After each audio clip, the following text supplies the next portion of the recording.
Today we talk National League roster changes and win totals.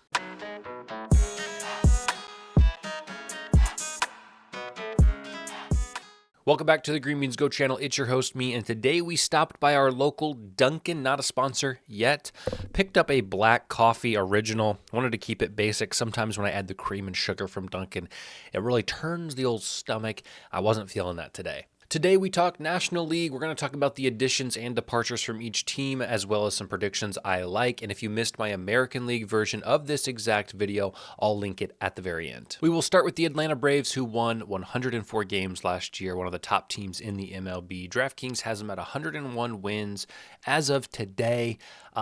I think this is a team that's not going to see a ton of changes and didn't see a lot of changes in the offseason. They lose Eddie Rosario and Nicky Lopez, although Lopez wasn't there for very long. He's more known for his time with the Royals. Jared Kelenic comes over from Seattle. This is a team that was first in runs scored per game last year. I expect them to keep up that potent offense. I'm not touching any bets, but expect Atlanta to be at the top of the division this year yet again. The Phillies are another team that didn't make a ton of moves in this division. They won 90 last year, and FanDuel has them right on that number this year. They add 3 bullpen guys, 3 relievers, and they lose Rhys Hoskins. They did, however, sign Aaron Nola to 7-year contract. I don't have a lean on this team. Another team that's going to be chasing the Braves all season.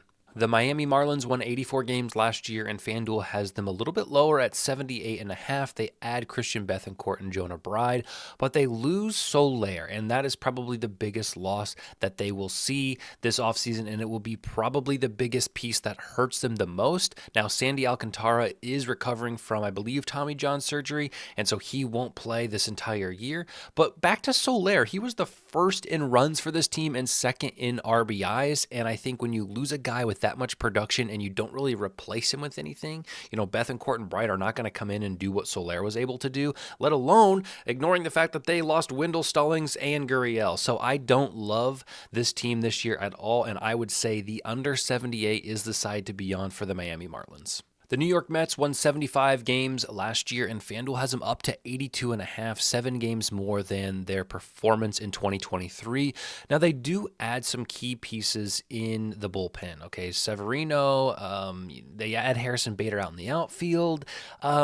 They lose these guys. The departures are all guys who left before the deadline. We saw this happen in the middle of at the end of the year last year with Scherzer, Verlander, and Tommy Pham leaving. But I just think 82.5 is an optimistic line. I don't know if these additions are guys that are going to come in and change the mentality, change the leadership, change the trajectory of this team. So I'm not betting anything on this line, but I do think 82 is more on the optimistic side of things. So I would stay off of this total personally. The Washington Nationals won 71 games last year, and DraftKings has them down to 66.5. They add Joey Gallo and one of my personal favorites, especially for Dinger Tuesday, Nick Senzel, coming over from the Cincinnati Reds. Their departures are Dominic Smith, who was a fairly productive bat for them, but nothing, all-star worthy, nothing that just screams at you. So my prediction for this team is I don't see how they got worse. This is a line that is a fair percentage lower, right? A lot of these totals are right on the number of the teams from last year, and this one is not. This one's 5 lower.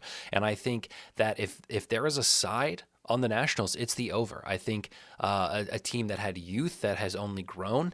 And while Joey Gallo's not what he used to be, I think Nick Senzel adds a little pep in this lineup and definitely replaces Dominic Smith in terms of batting. So I like the over for this team. Again, not something I'm going to sit here and say I've put a ton of money on, and I haven't put any at all. But I do think the over is the side for the Nationals. The Milwaukee Brewers won 92 games last year, and listen up, this is probably my favorite wager on the entire presentation. They add Rhys Hoskins, Gary Sanchez, Jake Bauers, and Jacob Junis, all guys who are going to help their offense. And when we look at the departures, right, it's steep, okay? It's dark, all right? We lost some guys. Corbin Burns and Brandon Woodruff obviously are the guys that everyone wants to talk about. Rowdy Tellez, kind of an inconsistent big bat. Carlos Santana, good player. And you see the rest. So they do lose some guys, okay? I cannot sugarcoat that. But 92 wins last year down to 77.5, I believe, is a big overreaction to some of these top-tier names leaving. And I don't think, Corbin Burns and Brandon Woodruff were fine for them, but I don't know if they defined this organization in the way that this line appears to say. The other thing that we need to discuss is Jackson Chourio, the top prospect, joins the Brewers this year, and he should be lightning in a bottle, okay? He should be that guy. In 6 months, this name, I predict, is going to be one that you are hearing about on ESPN, on TikTok, on Twitter, wherever you consume sports information. People are going to be talking about Jackson Chourio, and I think this will add a little bit of motivation to this team, and I think 77.5 is too low for the talent that they still possess. So I like the Brewers over 77.5 games this year. The Cubs get a new manager, which I think is probably the biggest draw to this team. In fact, that manager is projected to win Manager of the Year. So I don't doubt that he is not a brilliant mind and a good leader. 83 last year, 83.5 this year. They add Michael Busch and a new pitcher in Imanaga. He is a 30-year-old lefty, so kind of old for making his MLB debut, in my opinion, but that's how baseball works. He is also touted to be a pretty stellar standout guy, so keep your eye on him. They lose Cody Bellinger, who was a big producer for this team. Marcus Stroman, who I believe found his way as the season went on. This is a big shrug for me. I don't know. I truly don't have a lean either way. Not interested in taking any Cubs futures. Now, the Cincinnati Reds line is why I was asked to make this video. I know I showed this in my American League video, but someone commented and said, my friend and I are debating about the wins for the Reds, and I wish I could help. But I am going to take the neutral side of this. 82 wins last year, 82.5 predicted this year. They get Candelario, they get Montas, and they get 2 relievers. They lose Joey Votto, who I don't think is a big loss for this team, and Senzel, who we saw pick it up towards the summer and the fall. So I do think that's a significant loss, but hopefully they have Elly De La Cruz for most of the year, if not all of the year, and that should help. This is a team that had a ton of pitching injuries in 2023. They didn't seem to have a solid rotation that could stay healthy, and I think if they get that this year, I hate to say it, okay? The comment said they like the under, but I think this is right on the number. I think 82.5 is fair for this team, and I think they should be right around that. So I'm not taking a side. I'm sorry I could not settle the dispute with you and your buddy, but I think the Reds will come to play and will be okay. The Pittsburgh Pirates didn't do a ton, but they add pitching depth, especially in the bullpen, and they win 76 games last year. DraftKings has them lower this year at 74.5. So I think with the added pitching depth and more experience to these young bats on offense, I lean the over with the Pirates. The St. Louis Cardinals are an interesting one. 71 wins last year, and DraftKings has them all the way up to 84.5. And I think this is kind of what we see with the Brewers, but in reverse. They add Sonny Gray, they add Kyle Gibson, they add Lance Lynn, they add Matt Carpenter. All solid guys, all guys who have been relevant for years. They lose Adam Wainwright, which is not a big loss, and Tyler O'Neill, which I do believe is a significant loss for this defense. I think this line is actually an overreaction to their additions. This is a team that gets some depth and some big names in the rotation, but there's a lot riding on them to stay healthy.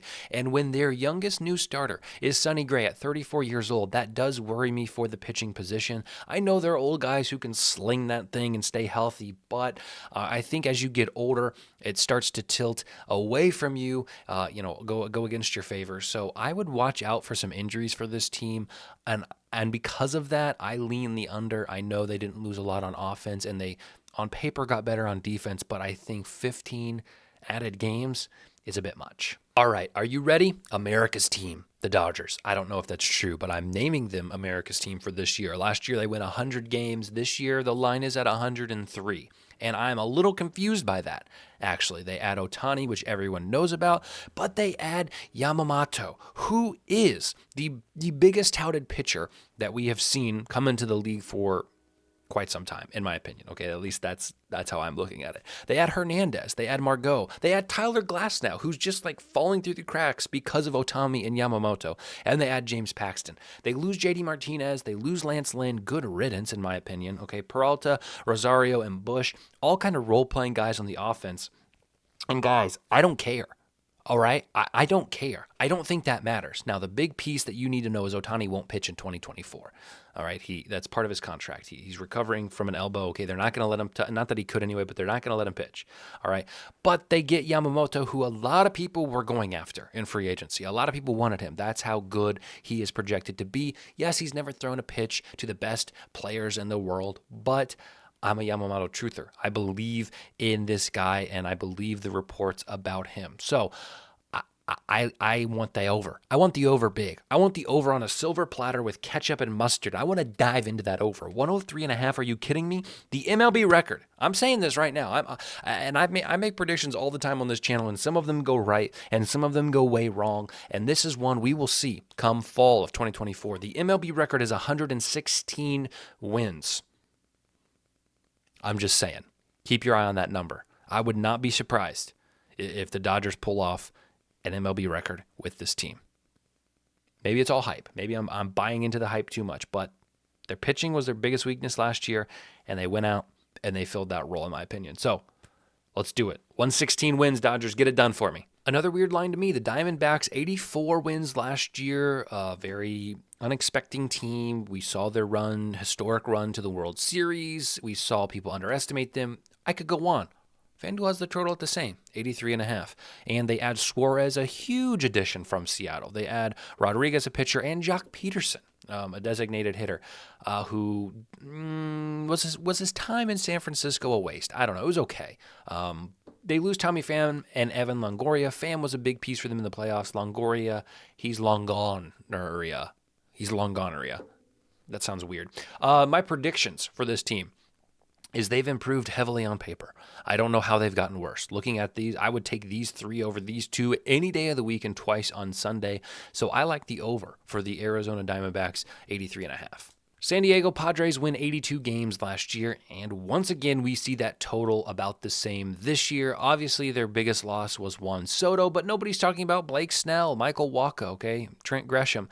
And I'm not optimistic. Yeah, they add some pitchers that will certainly help their depth at the position, but I feel like something is missing. When I look at this plus minus here, these additions and these departures, I just feel like they got worse, and they got more than just a little bit worse. So I would watch that total. I don't like that total. I would take the under. The San Francisco Giants win 79 games last year, and DraftKings has them all the way up to 81.5. And this is another one that I love the under on. They add Soler, okay? What does Soler do? He hits bombs. And in a park like San Francisco is the hardest park to hit home runs in.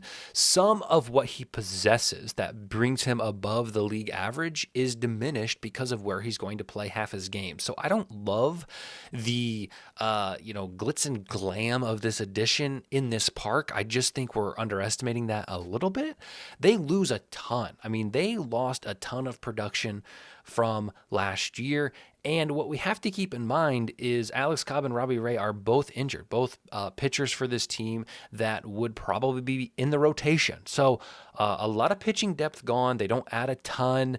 They do get Jung-Ho Lee, which is another highly touted prospect to play center field. So that could be someone that I am underestimating. But again, this total is higher than it was last year. And I think on paper, they got worse than last year. So I'm taking the under for the Giants. Colorado Rockies, 59 games last year. Total is the exact same. Good luck, have fun. No one cares about the Rockies, sorry. The division winners for the National League are much different than the American League. We had a lot of competition in the American League. In National League, there's some big favorites. So the Braves are obviously the biggest favorite in the East, and the Phillies are right behind them, so to speak, and then nobody else is close. As for the West, we have the Dodgers as a massive favorite right now. But the Diamondbacks at 10-1, I think are a sneaky play. Yes, I know I spoke highly of the Dodgers. I said I believed in the Dodgers. I said it's their division to lose. I said all those things. But I do think there's still value at 10-1 on Arizona. If you think about MLB seasons, if we take this MLB season and we simulate it 10 times, I think Arizona wins the division at least once, okay? So that is a way that I'm going to kind of process the value on this team. it's probably maybe a free bet spot. You got a free bet on FanDuel, $5, $10 you want to throw on there. I don't blame you, but don't put a ton on that. Now the NL Central is interesting. And it's interesting because I always encourage you guys to line shop. And I've only done so with $2 here. So if you're going to make any wagers, please line shop on all the books you have available to make sure you're getting the best price. Because I was going to sit here and endorse the Milwaukee Brewers to win the NL Central at plus 550. And I went over to DraftKings and they have them at plus 700. And I think that is an absolute steal. Another good free bet spot. If you like the Brewers, if you like what they did in the offseason, if you're not scared of the pitching losses that they suffered, okay, I think this is a market overreaction to those losses. So I believe that the Brewers at 7-1 is a good spot to win this division. Thank you guys for checking out the National League preview. Again, I'll link right up here the American League if you did not catch that. If you guys want me to do a more encompassing futures video where I talk about maybe player prop futures, award futures, let me know in the comments. I could cook that up before we get the first pitch in about 35 days. But in the meantime, it's probably going to be a lot of March Madness, so strap in, subscribe now, and we'll see you next video.